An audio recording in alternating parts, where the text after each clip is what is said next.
Hello friends, you are welcome in संशय जानकारी। I am your friend S Khan. Today we talk about क्या कोई देश करेंसी को ज्यादा से ज्यादा छाप कर अपने देश की जो गरीबी है उसको दूर क्यों नहीं कर लेता, जितने भी गरीब लोग हैं उन सबको अमीर क्यों नहीं बना देता। आखिर नोट छापने के लिए चाहिए क्या, कुछ लोग स्याही, कागज और प्रिंटिंग मशीन? तो इसका जवाब होगा नहीं। ज्यादा नोट छापने से कोई देश अमीर नहीं हो सकता, बल्कि उसकी जो अर्थव्यवस्था है, इकोनॉमी है, वो डिस्ट्रॉय हो जाएगी। उस देश के पास रिसोर्सेस है वो सारे कॉस्टली हो जाएंगे। इन शॉर्ट की वहां पे महंगाई बहुत ज्यादा हो जाएगी। आज हम इस वीडियो में इसी बात को समझेंगे। करेंसी छापने के लिए कई बातों को ध्यान में रखा जाता है। पहला है देश की जीडीपी, ग्रॉस डोमेस्टिक प्रोडक्ट। दूसरा है कंट्री डेवलपिंग रेशो और तीसरा है सेंट्रल बैंक की जो मॉनेटरी पॉलिसी है वो। इसी के अंदर आता है कि कीमती धातु यानी कि गोल्ड, और उसके बाद है कि देश के पास कितना फॉरेनर रिजर्व करेंसी अवेलेबल है यानी विदेशी मुद्रा भंडार, और आखिरी में सरकार का दखल। इन सब बात को ध्यान में रखकर ही देश या कोई भी गवर्नमेंट है वो नोट छापने की परमिशन देती है। इसे आसान फॉर्मूले में समझते हैं, sum of all goods and service product equal to sum of currency at present. यानी हमारे पास जो अवेलेबल रिसोर्सेस है हम उतने ही करेंसी को छाप सकते हैं। अगर हम करेंसी ज्यादा छाप लेते हैं तो इससे क्या इकोनॉमी डिस्ट्रॉय हो जाएगी और महंगाई बढ़ जाएगी। मान लीजिए कि एक कंट्री में 3 लोग रहते हैं। कंट्री के टोटल रिसोर्सेस अवेलेबल 50 केजी गेहूं है, तीनों आदमियों पर 100 रुपए है। अब इस 50 केजी गेहूं की कीमत 100 रुपए हो जाएगी। संसाधनों को नजरअंदाज करके अब अगर गवर्नमेंट ज्यादा से ज्यादा करेंसी छापना शुरू कर दे और फिर मान लो इन तीनों आदमियों पर 2000 का नोट आ जाए और जो रिसोर्सेस वही 50 केजी गेहूं है, तो अब इस 50 केजी गेहूं की कीमत 2000 रुपए हो जाएगी। आप समझ गए होंगे कि अगर जब रिसोर्सेस नहीं बढ़ रहे हैं और अगर करेंसी को ज्यादा से ज्यादा छापा जा रहा है तो लोगों के पास जो पैसा गया है इनकी सप्लाई के लिए, उसी 50 किलो गेहूं की कीमत अब मार्केट में 100 रुपए से बढ़कर 2000 रुपए किलो हो जाएगी। यानी हमारे पास जितने संसाधन है उतने ही हम नोट छाप सकते हैं।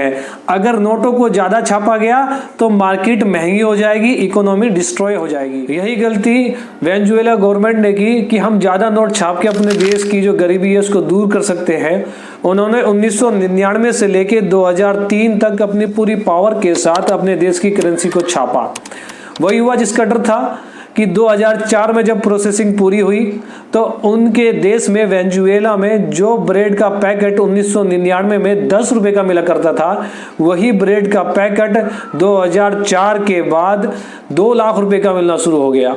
यानी अगर आपके पास रिसोर्सेस लिमिटेड है तो आप उतनी ही करेंसी को छाप सकते हैं। अगर इससे ज्यादा छापेंगे तो आपके देश के अंदर महंगाई हो जाएगी, इकोनॉमी जो आपके देश की जो ग्रोथ कर रही है वो डिस्ट्रॉय हो जाएगी, और इंटरनेशनल मार्केट के अंदर जो आपके देश की करेंसी है वो डाउन हो जाएगी, उसकी वैल्यू कम हो जाएगी।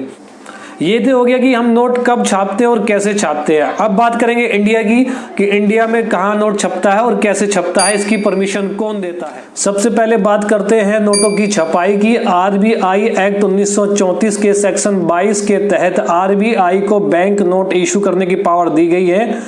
जो इकाई ये काम करती है उसका नाम भारतीय रिजर्व बैंक नोट मुद्रा प्राइवेट लिमिटेड है। आरबीआई ज्यादा से ज्यादा 10,000 रुपए का नोट छाप सकती है। वर्तमान में भारत के पास 2000 रुपए का सबसे बड़ा नोट है। अगर आरबीआई को ज्यादा 10,000 से बड़ा नोट छापना होगा तो गवर्नमेंट को आरबीआई एक्ट 1934 में बदलाव करना होगा। मन में अगला सवाल होगा कि करेंसी छपती कहाँ है। आपको बता दूं कि पूरे भारत में 4 प्रिंटिंग प्रेस है। महाराष्ट्र के नासिक में, मध्य प्रदेश के देवास में, कर्नाटक के मैसूर में और वेस्ट बंगाल के सल्बोनी में करेंसियों को छापा जाता है। इनमें से 2 को महाराष्ट्र की नासिक और देवास की प्रिंटिंग प्रेस को इंडिया गवर्नमेंट कंट्रोल करती है और कर्नाटक सल्बोनी पर आरबीआई का नियंत्रण है। वहीं बात करें अगर सिक्कों की तो कॉइनेज एक्ट 1906 के मुताबिक सिक्कों की ढलाई का काम रिजर्व बैंक ऑफ इंडिया के हाथ में ना होकर बल्कि गवर्नमेंट ऑफ इंडिया के हाथ में होता है। इसी एक्ट के मुताबिक गवर्नमेंट ऑफ इंडिया 1000 रुपए तक का कॉइन इशू कर सकती है। वहीं दूसरी ओर पूरे भारत के अंदर सिक्कों की ढलाई का काम 4 जगहों पर होता है। कोलकाता का अलीपुर, हैदराबाद का सैफाबाद और चिरलापल्ली और उत्तर प्रदेश के नोएडा में ढलाई का काम किया जाता है। जब तक किसी नोट पर आरबीआई के गवर्नर के साइन नहीं होते तब तक वो महज एक कागज का टुकड़ा है। जैसे ही इस पर गवर्नर के साइन हो जाते हैं ये कागज का टुकड़ा अब कीमती बन जाता है और इसी के साथ ही ये कागज का टुकड़ा आरबीआई के लिए लायबिलिटी बन जाता है। बात ये है कि ऐसा आरबीआई गवर्नर के पास क्या है जो ये कागज का टुकड़ा कीमती बन जाता है। इसका जवाब है कीमती धातु सोना और विदेशों का रिजर्व करेंसी जो आरबीआई के पास है। यानी जितना भारत के पास सोना और फॉरेन रिजर्व करेंसी है उतना भारत अपनी करेंसी को छाप सकता है। अगर इससे ज़्यादा भारत ने करेंसी को छापा तो उसकी करेंसी की वैल्यू गिर जाएगी। इसमें संतुलन नहीं बनाया तो भारत की करेंसी की कीमत वो इंटरनेशनल मार्केट में कम हो जाएगी। जैसे अब वेनेजुएला की सरकार ने किया था, उनके पास 1 लाख रुपए तक का नोट है मगर उन नोटों की कीमत कौड़ी के बराबर है। इसीलिए गवर्नमेंट ऑफ इंडिया और आरबीआई इस संतुलन को बनाकर रखती है। ये संतुलन बनाया कैसे जाता है, चलिए इसको समझते हैं। इसके लिए पहले आपको महंगाई का कारण समझना होगा। मार्केट में जिस चीज की डिमांड ज्यादा है और सप्लाई कम तो उसकी कीमत बढ़ जाएगी। वहीं जिस चीज की सप्लाई ज्यादा है, डिमांड कम, उसकी कॉस्ट कम हो जाएगी। महंगाई को कम करने के लिए आरबीआई इसी फॉर्मूले को इस्तेमाल करता है, या फिर यूं कहें कि आरबीआई अपनी मॉनेटरी पॉलिसी को यूज करता है जिसके अंदर CRR और रेपो रेट भी आता है और भी बहुत कुछ है जिसको हम अगली वीडियो में आपको बताएंगे। उम्मीद करता हूं मेरे द्वारा दी गई जानकारी आपको अच्छी लगी होगी। कमेंट बॉक्स में कमेंट करके जरूर बताएं। वीडियो को लाइक करें, चैनल को सब्सक्राइब करना ना भूलें। Thank you very much.